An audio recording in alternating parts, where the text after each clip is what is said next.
বৃহস্পতিবার আমার এমনিতেই প্রচুর চাপ থাকে, তার ওপর আজকে চাপের ওপর চাপ। তবে আজকের চাপটার মধ্যে কিন্তু একটা আলাদাই আনন্দ আছে। আর আজকে যে আসছে তার সাথে আমার প্রায় 15 বছর পর দেখা হচ্ছে, তাহলে বুঝতে পারছো আনন্দটা আরেকটু বেশি হচ্ছে। আজকে আসছে হচ্ছে ম্যাকডির গুরুজি। ইনি হচ্ছেন ম্যাকডির শিক্ষাগুরু। তা ভীষণ বিশেষ মানুষ, আর আমাদের অনেক পূর্ব পরিচিত এবং আমাদের সাথে একটা সুসম্পর্ক তো অবশ্যই আছে। তা তিনি আজকে বলেছে ভাত খাবে না, তার এবং নিরামিষ খাবে। এবার সেই জন্য ভাত খাবে না নিরামিষ খাবে বলে আমি চলে এসেছি রান্নাঘরে যে নিরামিষ কি করা যায়। সে বলেছিল লুচি আর সাদা আলুর তরকারি খাবে, কিন্তু একটা মানুষ এতদিন পর আমাদের বাড়িতে আসছে, তাকে কি লুচি আর ওই সাদা আলুর তরকারি খাইয়ে দেওয়া যায় বলো? তাই একটু আজকে ভেবেছি কাঁচকলা আর ছানা মিশিয়ে একটুখানি কোপ্তা করব। দেখো আমি ছানাটা না আমি গতকাল রাতেই একদম কাটিয়ে রেখে দিয়েছিলাম, কারণ আমি জানি আজকে প্রচুর তাড়া।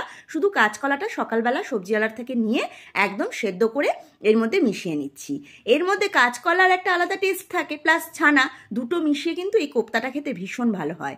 একটুখানি চিনি আর নুন দিয়ে দিলাম, আর দিয়ে দিলাম একটু ভাজা জিরে গুঁড়ো, আর আমার সেই বিরিয়ানির মশলাটা করা ছিল না ওইটা, সামান্য লঙ্কার গুঁড়ো, আর একটুখানি ময়দা আর কর্নফ্লাওয়ার দিয়ে ভালো করে ঠেসে নিলাম। এরকম গোল গোল করে পাকিয়ে নিয়েছি, পাকিয়ে নিয়ে সর্ষের তেলের মধ্যে ভেজে নিচ্ছি। আমি ঠিক 12:30টার সময় রান্নাঘরে ঢুকেছি, বলল যে 2টোর সময় খাবে। আমি সেই হিসেব করে চলছি, ওমা হঠাৎ করে বলছে যে আরেকটু আগে খাবে, তাড়া রয়েছে। এবার আমিও তাড়াটা বাড়িয়ে দিলাম। দেখো না আমি কিভাবে করছি সে একমাত্র আমিই জানি। আদাটা চটপট করে বেটে নিলাম, আর এই কোপ্তার বলগুলো ভাজতে তো সময় লাগে না, ওটা তো তাড়াহুড়ো করে হয় না। আর এইখানে আমি মশলা দেবো হচ্ছে সাদা তিল, আর এই কাজু গুঁড়ো আছে, আমি এই গুঁড়ো কাজুটা কিনি রান্নায় দেওয়ার জন্য, আর কিশমিশ।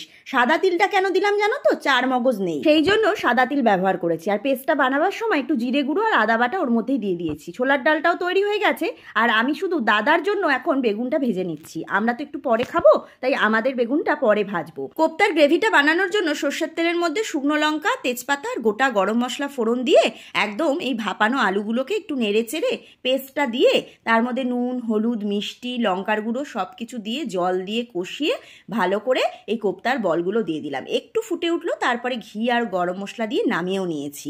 আর ওইদিকে জানো তো কিছুটা ভাত বসিয়ে দিয়েছি, কারণ শ্রেয়া বলেছে ও দুপুরবেলা কিন্তু লুচি খাবে না। ওর নাকি আগের দিন সেই কচুরি খেয়েছিল না, কচুরি খেয়ে গ্যাস হয়ে গেছে। আর এমনিতেও আমরা দুপুরবেলা কিন্তু সচরাচর লুচি কখনো খাই না। অষ্টমীর দিনটাতে খাই, আর কোনো অনুষ্ঠান বাড়িতে যদি দেখি গিয়ে লুচি হয়েছে সেখানে তো খেতেই হয়। ও বললো খাবে না, যখন আমি বললাম থাক খেতে হবে না, ওর জন্য একটু আমি ভাত বসিয়ে দিলাম। এই যে দাদাকে দেখো আমি খেতেও দিয়ে দিয়েছি। একটা ভুল হয়ে গেছে গো, একটু মিষ্টি আনা হয়নি। মিষ্টিটা আনলে ভালো হতো, কিন্তু একদম মাথা থেকে বেরিয়ে গেছে। তারপরেও ভাবলাম একটু পায়েস করব, কিন্তু পায়েসটাও করা হলো না সময়ের অভাবে। আর দাদা না ছোলার ডালটা খেয়ে তার এত ভালো লেগেছে, বারবার